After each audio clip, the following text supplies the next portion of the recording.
한 주간도 잘 지내셨나요? 네. 날씨가 따뜻했다가 또 추웠다가 엊그저께는 또 비가 장마비처럼 많이 오더라고요. 네, 오늘이 주연절 두 번째인데요. 주연절이 어떤 절기냐면 이제 인간이신 나사렛 예수 안에 하나님이 어떠한 분이신지를 분명히 나타난 것을 이제 우리에게 전해주는 절기가 주연절입니다. 그래서 성탄절이 끝나고 난 다음에 이 주연절이 정말 중요해요. 주님의 현현, 그러니까 주님의 나타나심이 어떻게 우리에게 지금 보여지고 있느냐, 바로 예수 그리스도를 통해서인데, 오늘은 이제 그 두 번째 주일로 이제 제가 이제 기도하면서 여러분들과 함께 이제 이사야서 62장 1절에서 5절 말씀을 가지고 함께 하나님은 여전히 우리를 사랑하십니다라는 이제 말씀으로 함께 은혜를 나누려고 합니다. 이제 그러려고 한다면 먼저 이사야서 62장 1절에서 5절에 대한 배경을 한번 알아봐야 되겠죠. 이사야서 60장부터 66장은 바벨론 포로 후에 예루살렘으로 돌아올 이스라엘의 구원의 날에 대하여 선포를 하고 있습니다. 기원전 701년에 아수르 왕 사네립의 침입으로 인하여 예루살렘 성만 남는 비참한 역사적 상황을 경험한 이사야 선지자는 예루살렘의 불경건과 배도로 말미암아 하나님의 심판을 올 것이지만 그럼에도 불구하고 이스라엘은 하나님의 은혜로 구원을 받을 것이며 종국적으로 하나님의 제사장의 나라가 될 것이라고 선포하고 있습니다. 또 실제로 이스라엘은요, 기원전 586년에 패망하고 바벨론 포로로 가서 포로의 삶을 살게 되었습니다. 또한 기원전 538년에 바사 고레스 왕 칙령으로 말미암아 5만 명에 이르는 이스라엘 백성이 예루살렘으로 돌아옵니다. 한편 이사야서 60장에서부터 66장은 바벨론 포로에서 돌아온 이스라엘의 현실이 어렵지만 미래는 하나님과 함께하는 놀라운 시대가 올 것이라는 희망을 예언하고 있습니다. 이스라엘 백성이 기원전 536년에 총독 수룹바벨과 제사장 여호수아를 중심으로 고국에 돌아왔을 때 예루살렘은 황폐했고 성전은 무너져 있었습니다. 그래서 이스라엘은 고레스 왕이 내어준 성전 기물과 또 각종 예물로 성전을 재건하기 시작하였으나 주변의 시기와 또 경제적인 어려움 때문에 공사가 무려 14년 동안이나 중단이 되어 있었습니다. 그러나 기원전 521년에 다리오 왕 때 학개와 스가랴를 통해서 하나님께서 그들을 독려하심으로 기원전 516년에 성전이 완공이 되었습니다. 하지만 하나님의 임재를 상징하는 성전이 재건되었음에도 불구하고 또 그것이 이루어졌음에도 불구하고 여전히 이스라엘의 삶은 변화되지 않았습니다. 이런 상황을 미리 바라본 선지자 이사야는 이스라엘에 임하실 하나님의 구원을 선포하고 그들의 미래를 하나님으로 말미암아 바꾸기를 기대하고 하나님께로 돌아오라고 선포하고 있습니다. 세상을 향한 하나님의 빛의 사명을 받은 이스라엘, 또 예루살렘에게 영광스러운 미래가 펼쳐질 것입니다. 기원전 586년에 완전히 파괴되고 뿌리채 뽑혔던 예루살렘이 다시 회복되고 재건된 후에 다가올 미래는 어떠할지를 62장은 말씀합니다. 그렇다고 한다면 첫 번째로 하나님은 어떻게 그 미래에 대해서 얘기하시냐? 첫 번째는 자기 백성을 위해 쉬지 않고 일하시는 하나님이라고 말씀하고 있습니다. 오늘 본문 1절을 한번 다 같이 한번 보실까요? PPT 한번 띄워주시죠. 한번 다 같이 한번 읽겠습니다. 시작. 나는 시온의 의가 빛같이 예루살렘의 구원이 횃불같이 나타나도록 시온을 위하여 잠잠하지 아니하며 예루살렘을 위하여 쉬지 아니할 것인즉. 하나님은 창조주이시며 또 역사를 섭리하시는 분입니다. 여러분, 이 섭리라는 말이 상당히 중요하잖아요. 섭리라는 뜻은 보존하시고 다스리신다는 뜻입니다. 하나님은 창조주이시고 그 역사를 끊임없이 보존하시고 다스리시며 하나님의 방법대로 하나님의 뜻에 따라서 그 역사를 이어가신다는 것이죠. 이스라엘을 위해서 일하신 하나님은 오늘 우리를 위해서도 쉬지 않고 일하십니다. 우리의 구원을 위해 또 의와 영광을 드러내도록 자기 백성을 평강으로 인도하십니다. 그렇다고 한다면 여러분, 평강이 어떠한 말일까요? 이제 구약에서는 평강은 샬롬이잖아요. 이 샬롬이라는 말은 국어사전에 찾아보시면 아시겠지만 두려움이 없는 상태를 얘기하고 있어요. 근데 우리가 예수를 믿는다고 하지만 예수를 믿는다고 해서 우리의 고난 가운데 두려움이 사라지나요? 매일 그 앞에 현실에 있잖아요. 근데 그것 때문에 우리가 흔들리지 않는다는 거예요. 그 두려움이 나에게 찾아오더라도 그것에 내가 마음이 뺏기고 낙심하는 것이 아니라 그 문제를 직면하고 그 안에서 두려움이 오더라도 흔들리지 않고 하나님의 자녀로서 그 고난을 헤쳐나가는 것. 그것이 바로 평강이라는 거예요. 그래서 성경의 많은 인물들을 보십시오. 평탄하게 살아간 사람들이 거의 없어요. 그런데 그 안에 하나님의 평강이 있기 때문에 그 고난 가운데 있을 때 두려워하지 않고 염려하지 않고 그 고난 가운데서 주어진 삶을 걸어가는 것이죠. 그래서 저는 우리 이은교회 성도님들이 바로 이러한 평강의 은혜가 있길 원합니다. 여러분들 삶 가운데 힘들고 어려운 고난들이 수없이 찾아올 때 이것이 찾아왔을 때 극복하지 못한다 그래서 낙심하는 것이 아니라 그런 가운데서 하나님이 날 사랑하시지, 그 하나님이 내 삶을 지금 다스리시지, 보존하고 계시지, 그러면서 그 삶 가운데서 그 문제 때문에 낙심하고 작아지는 것이 아니라 그 너머에 있는 하나님을 볼 수 있는 그러한 평강이 우리 안에 있길 바랍니다. 그랬을 때 우리는 힘들고 어려운 이 세상을 믿음으로 승리하며 나갈 수 있습니다. 두 번째는 하나님은 의롭다 칭하시고 영화롭게 행하시는 하나님이십니다. 오늘 본문 2절과 3절 말씀을 또 함께 보겠습니다.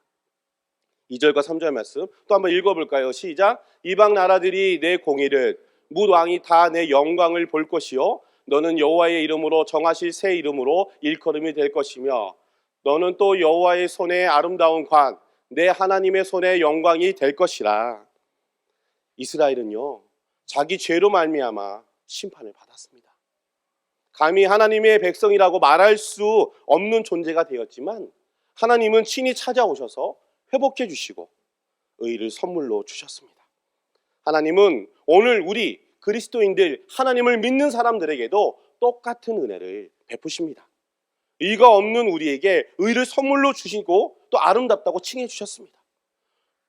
오늘 우리는 그의 의가 하나님의 아들인 예수 그리스도의 십자가의 희생을 통하여 주어진 것임을 분명히 알고 있고 고백하는 사람들이죠. 근데 여러분 정확하게 여러분들이 회심했냐 안 하셨느냐는 이 이신칭의를 정확하게 이해하고 있어야 되고요. 고백해야 되고요. 그 안에서 내가 하나님의 은혜를 경험하셔야 됩니다. 그렇지 않으면 자꾸 헷갈려요. 제가 많은 청소년들, 청년들 집회를 가보고요. 어른들한테도 물어보는데요. 자기가 어떤 상태인지를 몰라요. 죄가 무엇인지를 알지 못하는 사람들이 너무나도 많아요. 충격적이에요. 여러분들은 어떠십니까? 하나님이 나를 의롭게 해주셨는데 그 의롭다는 게 어떤 고백인지 알고 계세요? 어떠한 개념인지 알고 계시냐고요? 물론 머릿속으로는 이해가 되실 거예요. 근데 만약 이것을 입으로 시인하라 그러면 정리가 잘 안 되죠. 그럴 수 있어요. 근데 오늘 제가 한번 정리를 해드릴게요. 여러분, 예수님이 우리를 위해 오셨죠? 왜 오셨습니까? 우리의 죄 때문에 오셨죠? 그럼 우리의 죄는 어떤 죄죠? 죽을 죄인이죠. 죽을 수밖에 없는 나는 사형수예요. 근데 예수님이 나를 위해서 십자가에 달려 죽으신 거잖아요. 그러면 예수님에게 내 죄가 어떻게 되는 거예요? 전가되는 거죠. 내 죄를 예수님에게 대신 옮겨서 어떻게 됩니까? 예수님이 나를 위해서 죽으신 거예요. 하나님은요, 하나님을 만족시킬 만한 옳은 의가 충족돼야지만 하나님의 자녀로 삼을 수 있어요. 근데 하나님의 의를 충족시킬 만한 사람은 그 어떤 사람도 이 세상에 없어요. 아무리 100% 도덕적으로 깨끗해도 하나님이 봤을 때 죄인이기 때문에 만족시킬 수가 없어요. 그래서 누가 온 겁니까? 하나님이 직접 인간이 몸을 입고 이 땅에 오신 거죠. 그래서 나의 모든 죄를 예수님께 전가시키고, 근데 한번 생각해 보세요. 예수님께 모든 죄를 전가시켰어요. 근데 내가 의로운 사람이에요? 죄는 전가시켰지만 의로운 사람입니까? 아닙니까? 의로운 사람 아직 아니죠. 의가 나한테 안 왔잖아요. 그죠? 그래서 예수님을 믿기만 하면 어떻게 나에게 예수님을 영접하면 예수님의 옳은 의가 나한테 들어오는 거죠. 그래서 내가 어떻게 되는 거예요? 의인이 되는 거예요. 그래서 예수님을 영접하는 게 정말 중요한 거예요. 이게 바로 이중전가라는 교리인데 여러분들이 이것을 정확하게 인지하시고 예수님을 이렇게 영접하셨는지를 고백하셔야 돼요. 이게 중생의 가장 기본적인, 회심의 가장 기본적인 신앙 고백이거든요. 예수님의 나의 모든 죄를 예수님께 전가시키고, 근데 죄는 사라졌지만 나는 의인이 아니잖아요. 그래서 예수님을 영접하면 예수님이 내 안에 계시니까 내가 의인이 된 거예요. 그래서 하나님이 뭐라 그래요? 이제부터 내가 너의 죄를 보지 않겠다 해서 뭐라고 돼요? 너희는 이제 내가 의인이라고 불러줄게 되는 거예요. 그래서 우리가 나중에 주님의 심판날에 주님 앞에 섰을 때에 내가 서 있는 것이 아니라 그 안에 예수님이 서 계시기 때문에 우리가 천국에 들어가는 거예요. 그래서 여러분들이 이 중요한 의, 이것을 정확하게 알고 계셔야 되고 이것을 고백하셔야 되고 이 경험이 있어야 진정으로 회심한 사람들이에요. 주님이 우리에게 그 의를 주시는 거예요. 근데 그 의는 누구를 통해서 와요? 예수 그리스도를 통해서 오는 거예요. 그렇기 때문에 여러분들이 이 의에 대한 정확한 개념과 또 신앙 안에서의 고백과 삶에서 이 은혜가 있어야지만 가능한 것이에요. 그래서 여러분들이 내가 회심을 했나 안 했냐? 방금 제가 말씀드린 이 고백이 있고 이 경험, 이 은혜가 있는지를 점검하셔야 돼요. 우리가 하나님을 믿음으로 말미암아 예수 그리스도가 우리의 의가 되셨거든요. 그래서 우리에게 왕들의 왕관을 씌워주신 거예요. 그래서 여러분, 이게 너무나도 소중하고 귀하기 때문에 우리가 교회에서 봉사도 하고요, 예배도 드리고 있고요, 전도도 하고 있고 선교도 하고 있는 거예요. 하나님의 은혜가 너무나도 크기 때문에 제가 죄 있는 나를 죄인이 아니라고 해주시고 하나님의 자녀 삼아주셔서 저 천국에 들어갈 수 있는 은혜를 허락해 주셨는데, 하나님의 그 사랑이 우리 안에 있는데 우리가 어떻게 가만히 있을 수 있겠습니까? 그래서 여러분, 이 이신칭이 의라는 이 중요한 이 개념, 바울이 말하는 이 개념을 정확하게 알고 계셔야 되고 이것을 점검하셔야 돼요. 그래서 주님이 우리의 의가 되셨기 때문에, 그래서 나는 의인이 된 겁니다. 내가 잘나서 된 게 아니잖아요. 우리는 매일매일 죄를 짓잖아요. 일상생활에 죄도 짓고요, 원죄는 해결됐죠. 예수를 믿음으로 말미암아. 하지만 일상생활에서 죄를 얼마나 많이 짓습니까? 그런 죄인이 어떻게 천국에 갈 수 있겠어요? 예수님이 내 안에 계시기 때문에 그 예수님 때문에 가는 거죠. 그것을 주님이 우리에게, 하나님이 우리에게 그렇게 하기 위해서 예수님을 이 땅에 보내주신 거예요. 그래서 여러분들이 세례받을 때 이 죽음을 경험해 보셔야 돼요. 내가 예수님과 함께 죽었고 내가 예수님과 함께 살았다.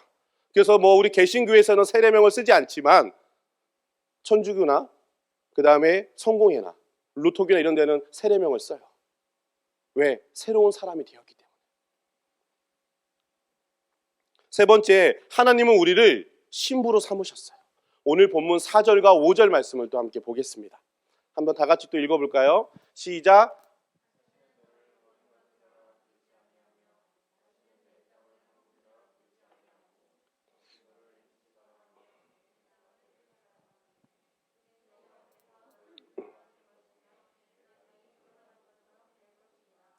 마치 청년이 처녀와 결혼함 같이 내 아들들이 너를 취하겠고 신랑이 신부를 기뻐함 같이 내 하나님이 너를 기뻐하시리라. 아멘. 하나님은 자기 백성에게 의를 주실 뿐만 아니라요, 새로운 이름을 주시고 영화롭게 하십니다. 하나님은 그 본래의 이름이 무엇이든지, 그 정체가 무엇이든지, 과거에 어떻게 살았던지 그것은 하나님께 중요하지 않아요. 하나님께 돌아온 사람들에게 새로운 이름, 즉 새로운 운명을 주신다는 거예요. 그래서 하나님이 주신 새 이름은 헵시바와 뷸라입니다. 놀랍게도 하나님은 죄로 버림받아 마땅할 이스라엘을 헵시바라 그러고요, 뷸라라고 이야기하고 있어요. 헵시바는 내가 그녀를 기뻐한다는 뜻이고요, 뷸라는 신부가 되었다라는 뜻이에요. 여러분, 내가 어떻게 죄인인데 기쁨이 될 수 있으며 신부가 될 수 있겠습니까? 근데 하나님이 그렇게 해주신다는 거예요. 그래서 우리 하나님은요, 망각의 하나님이에요. 우리가 잘못한 것을 아예 잃어버리시겠대요. 묻지도 않으시겠대요. 얼마나 감사합니까? 우리 인간이라면 내가 누구에게 잘못을 했을 때, 용서를 구했을 때 용서를 받았지만 그 사람이 또 뭔가를 잘못하면 옛날 것까지 끄집어내서 뭐라 하잖아요. 근데 하나님은 안 그러신다는 거예요. 하나님은 아예 우리를 너무나도 사랑하시기 때문에 우리가 어떤 행동을 하든지 간에 하나님 앞에 용서를 구하면 아예 그것을 생각하지도 않으시겠대요. 그 은혜가 기독교 안에 있거든요. 그게 바로 사랑이잖아요. 여러분들이 예수 믿는 거 힘들고 어려울 거예요. 앞으로 시대는 점점점 더 어려워지고 있거든요. 점점점 개인주의화 되고 있고요, 공동체라는 개념이 점점점 사라지고 있는 시대예요. 근데 우리가 그러한 시대 속에 살아가고 있고 우리의 현실은 점점 막막하고 어렵지만 우리가 왜 그것을 기쁨으로 감사함으로 살아갈 수 있느냐? 저번 시간에도 말씀드렸던 것 같은데요. 저번 주에도 마법이 우리에게 있어요. 그 마법이 있다고요. 이길 수 있는 마법. 바로 그것은 사랑이에요. 내가 하나님을 사랑하고 그 사랑이 나에게 있고 그 사랑으로 인해서 반응하는 거잖아요. 예배는 믿는 사람들의 반응이잖아요. 하나님의 말씀을 읽고 하나님의 뜻이 어디 있는지 아는 거죠. 어느 한 청년이 저에게 묻더라고요. 목사님, 하나님의 음성을 어떻게 해야 들을 수 있습니까? 라는 얘기를 하더라고요. 그래서 제가 좀 처음에는 뭐지? 했어요. 여러분도 하나님의 음성을 어떻게 들어야 돼요? 어느 날 갑자기 산신령처럼 나타나서 누구야 하면서 음성으로 얘기해 주십니까? 스테레오로 안 하죠? 저도 그런 얘기 처음에는 참 고민 많았어요. 청년 때, 청소년 때. 근데 하나님의 음성은 딴 데 있는 게 아니더라고요. 하나님의 말씀 안에 있어요. 하나님이 이미 말씀을 통해 우리에게 맡길래 말씀은 예언은요. 하나님이 이미 우리에게 주신 이 성경을 통해 말씀하고 있는 거예요. 그 말씀을 읽기 시작하면 내 안에 은혜가 와요. 그리고 그 말씀에 부딪히는 게 오고요. 그것을 통해 성령님께서 깨닫게 하시고 알게 하셔서 그것대로 순종하게 만드시죠. 그렇기 때문에 여러분 하나님의 음성을 어디서 산신령처럼 들으려고 하지 마세요. 이미 다 성경에 다 나와 있어요. 근데 이 성경도 우리가 다 이해합니까? 못하죠. 목사인 저도 10년 넘게 지금 박사과정도 가고 있지만 모를 때가 너무 많아요. 이해 안 되는 부분도 많고요. 그러니까 계속해서 하나님께 물어야 되는 거예요. 물어야 되는 거예요. 자꾸 기도 많이 하고 많이 해서 되면 얼마나 좋겠어요. 근데 그렇지 않다라는 거예요. 여러분 기도한 만큼 삶으로 살아내야 복음이 내 안에서 역동성 있게 일어납니다. 내가 예배 드린 만큼 삶에서 살아내야 그 복음이 나의 삶 가운데 증명이 되고요. 하나님의 말씀을 들은 만큼 순종해야, 그래야 우리의 삶이 복음 안에서 증명이 됩니다. 하나님을 사랑하려면 어떻게 해야 될까요? 하나님과의 관계가 돈독해져야 되겠죠. 바로 그것은 예배입니다. 예배로부터 우리가 더욱더 하나님께 가까이 나아가야 되고요. 말씀과 기도는 당연한 것이고요. 거기에 여러분들이 드리는 물질이 중요합니다. 이것은 여러분들이 내가 하나님과 재물 사이에서 하나님께 내 삶을 온전히 드리며 나가겠습니다라는 고백이기 때문에요. 중요합니다. 마지막으로 로마서 8장 31절에서 39절 말씀을 우리가 함께 찾아서 한번 읽어볼 텐데요. 우리 한번 성경책을 펴시고 한번 찾아볼까요? PPT 가능하실까요? 로마서 8장 31절에서 39절입니다. 그런즉 이 일에 대하여 우리가 무슨 말을 하리요? 만일 하나님이 우리를 위하시면 누가 우리를 대적하리요?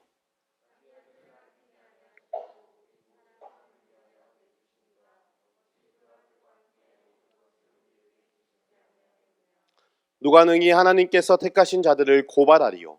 의롭다 하신 이는 하나님이시니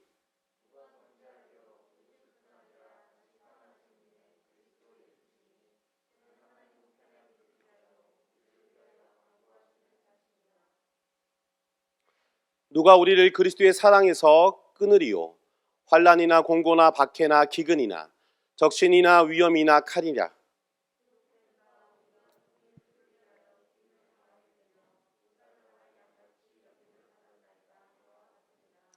그러나 이 모든 일에 우리를 사랑하시는 이로 말미암아 우리가 넉넉히 이기느니라.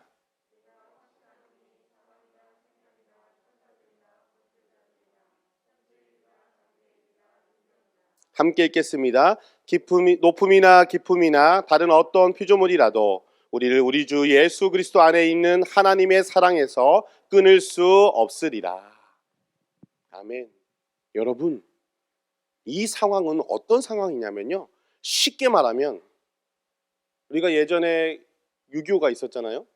공산당이 쳐들어왔을 때 너 예수 믿으면 죽어. 그러니까 예수 믿지 마. 고백하라는 그 고백과 마찬가지인 거예요. 주님이 우리를 위하시는데 누가 우리를 대적하겠습니까? 주님이 우리를 사랑하시는데 누가 우리를 하나님의 사랑에서 끊을 수 있겠습니까? 기독교는요, 끊임없는 바퀴 속에서 성장해 왔거든요. 신기한 것은요, 세계 교회 역사를 한번 보십시오. 기독교는 끊임없이 박해당해 왔어요. 근데 그 안에서 죽지 않고 끊임없이 살아남아서 전 세계로 복음이 전파됐어요. 그 콜로세움 경기장에서 사자의 밥이 되어 죽어감에도 불구하고 그들이 웃으니까 다들 미쳤다 했거든요. 근데 어떻게 그게 가능할 수 있었겠어요? 하나님의 사랑이 있고 내 안에 예수 그리스도가 계심으로 말미암아 내가 저 천국에 갈 수 있다는 명확한 확신이 있었기 때문에, 그랬기 때문에 가능했던 일이거든요. 또 그들을 봄으로 말미암아 뭡니까? 분명히 기독교는 뭔가 있구나. 사람들이 보기 시작했고 그들의 삶을 보면서 사람들이 하나님을 믿기 시작했다는 거예요. 중세 시대에 지금처럼 코로나 같은 역병, 흑사병이 일어났었어요. 그때 정부며 많은 고위 관리자들은 다 도망갔었어요. 근데 그때 그 흑사병에 걸린 사람들을 누가 보호하고 그들의 생명을 유지시켜 주셨는지 아닙니까? 바로 교회 다니는 그리스도인들이었어요. 그들이 그 그리스도인들의 헌신을 보고 감동을 받고 그들의 삶을 보고 하나님을 믿기 시작해서 하나님을 믿는 사람들이 점점점 늘어나기 시작했습니다. 이거는 역사적인 통계와 자료가 다 나와 있어요. 여러분, 그것이 어떻게 가능했을까요? 아니, 정부도 도망가고 공무원도 다 도망가는데 어떻게 그리스도인들이 자기도 걸리면 죽을 수밖에 없는데 그렇게 할 수 있었을까요? 그들에게는 그 죽음이 두려운 게 아니었어요. 왜요? 우리가 쉽게 흔히 얘기하잖아요. 오늘 밤에 죽으면 나는 천국 갈 수 있다. 그런 확신이 있었기 때문에 미래가 두렵지 않은 거예요. 그 안에 평강이 있었기 때문에 가능한 것들이거든요. 여러분, 우리에게 그러한 평강과 그러한 확신 어디서부터 올까요? 하나님의 사랑으로부터 오는 거예요. 근데 하나님의 사랑은 여전히 우리를 향해 항상 열려 있어요. 근데 우리가 자꾸 알지 못하고 깨닫지 못하기 때문에 문제가 되는 것이죠. 왜? 하나님의 사랑을 자꾸 나의 기준과 판단 안에서 경험하고 느끼려고 하기 때문에 그래요. 여러분, 기독교가 실존하는 이유가 뭔 줄 아십니까? 기독교를 사유하기 때문에, 생각하기 때문에 있는 게 아니라 그리스도인으로 순종하기 때문에 그리스도인으로 존재하는 거거든요. 근데 우리는 자꾸 우리의 방식대로 하나님을 생각하고 하나님의 사랑이라면 나한테 이렇게 해줘야지, 내가 이만큼 수고하고 애썼는데 하나님 나에게 이렇게 해주셔야 하나님이 날 사랑하는 거지 라고 착각한다는 거예요. 근데 주님은 우리에게 아무런 조건 없이 자기의 목숨을 내어주셨잖아요. 안 그렇습니까? 다른 종교는 내가 무언가를 이루어서 올라가야 되지만 우리 기독교는 하나님이 먼저 인간에게 찾아오셨어요. 그리고 우리에게 대속의 은혜를 주셨잖아요. 나의 모든 죄를 짊어지고 십자가에 달려 죽으셨잖아요. 근데 그걸로 끝난 게 아니라 부활하셨잖아요. 우리에게 그 부활의 소망을 갖고 살아가라고 말씀하고 계시거든요. 그렇다고 한다면 우리가 방금 읽었던 이 성경들이 두려울 게 없는 거예요. 이런 고백이 나올 수밖에 없는 거예요. 하나님의 사랑이 내 안에 있다면. 사실 이미 북왕국 이스라엘은 하나님과 이혼한 상태였어요. 남왕국 유다도 하나님과 헤어진 관계였었어요. 이제 예루살렘과 시온의 새 이름인 헵시바 뿔라를 통하여 하나님과 결혼한 신부가 되고 하나님의 기쁨이 되도록 회복하시겠다고 지금 말씀하고 있는 거거든요. 우리에게도 똑같이 동일하게 하나님이 말씀하고 계세요. 여러분들을 회복시키시겠다. 복음은 회복이거든요. 저는 그렇게 고백합니다. 나에게 있어 복음은 무엇이냐? 회복이다. 하나님이 모든 것을 회복시키시거든요. 그 안에서 하나님의 은혜로 우리를 살아가게 만드시거든요. 여러분도 잘 아는 아브람 보십시오. 우상 숭배했던 그를 하나님이 선택해서 어느 날 갑자기 어디로 가게 합니까? 우르를 떠나서 내가 지시한 땅으로 가라 하잖아요. 믿음은 그거예요.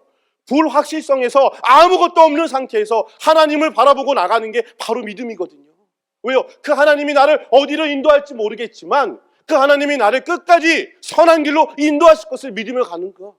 그러니 그에게 믿음의 조상이라는 이름이 붙여진 거죠. 하지만 여러분, 아브라함의 삶을 보십시오. 그 사람이 진짜 열국의 아비가 될 자격이 있던 사람이었던가요? 아니잖아요.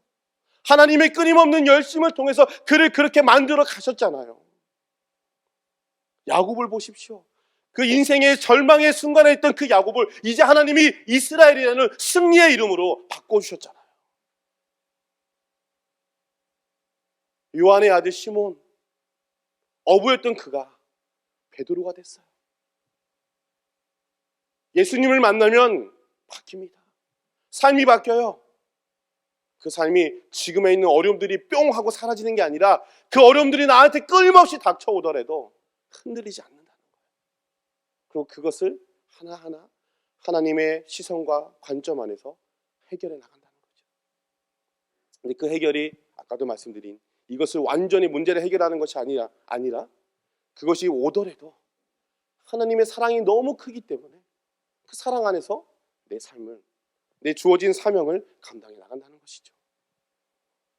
이처럼 하나님은 사랑하는 우리에게도 새로운 삶과 운명을 주세요. 하나님이 언제 어떻게 여러분들에게 새로운 삶을 또 새로운 운명을 주실지 모릅니다. 하지만 그때를 위해서 우리가 어떻게 해야 돼요? 인내하면서 가야 돼요. 성경에서 말하는 인내는 다른 어떤 건 아니라요, 내가 처음 예수님을 믿었을 때 그 믿음, 마음, 자세를 끝까지 유지하는 게 인내라 그랬어요. 근데 우리는 인내하면 뭐라 그래요? 내가 참아야 되고 뭐가 해야 되는 거죠. 아니에요. 주님 오실 그날까지 내가 처음에 믿었던 예수님의 그 마음, 그 자세, 그 행동, 그 모든 것들을 끝까지 유지해 나가는 게 인내예요. 그러려면 어떻게 해야 되겠어요? 매일매일 삶에서 하나님과 가까이 해야 되겠죠. 여러분, 하나님은요 지금도 하나님을 의지하는 사람들에게 영화롭게 해주신다고 말씀하고 있어요. 의지, 다른 그 어떤 게 아니라요, 온 마음을 다하고 나의 모든 조직 세포를 다 하나님께로 초점을 맞춘다는 거예요. 오직 하나님께로만 맞추면 하나님이 나를 마지막 날에 영화롭게 해주시고 이 땅에서 살아갈 때도 힘들고 어려움이 있지만 그것을 인하여 좌절하는 게 아니라 하나님이 주신 평강이 크기 때문에 그 문제들을 넘어선다는 것이죠.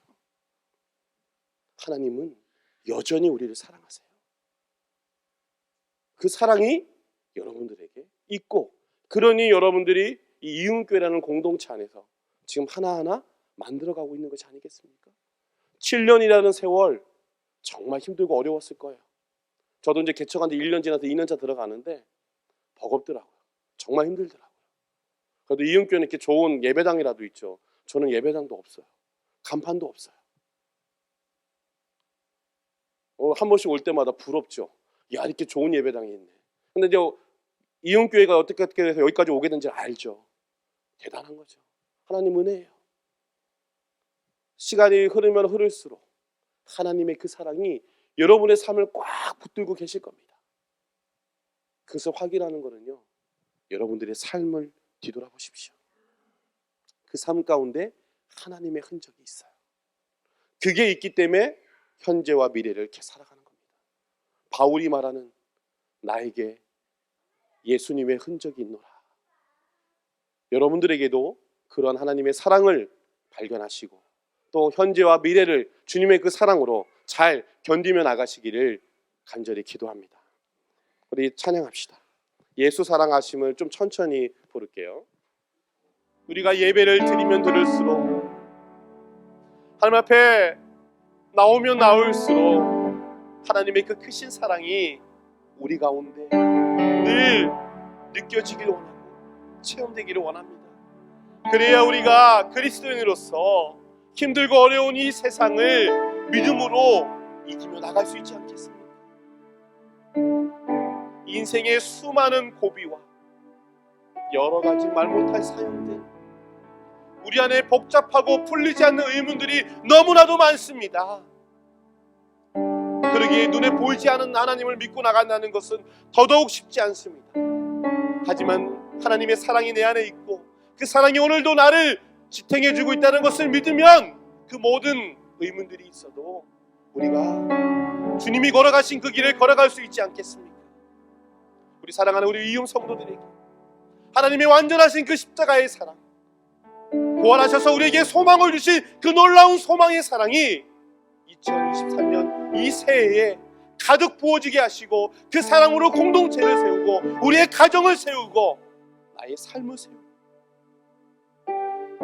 온전히 주님께서 우리에게 주신 빛과 소금의 역할을 잘 감당해 나갈 수 있는 우리 모두가 되도록 하나님 나에게 하나님의 사랑을 달라고, 그 사랑은 말씀에 쓰여 있다고 말씀하고 있는데 그 말씀이 나의 삶 가운데 실제적인 경험이 되게 해달라고. 우리 다 같이 한번 주여 한번 부르짖고 통솔 한번 기도합니다. 주여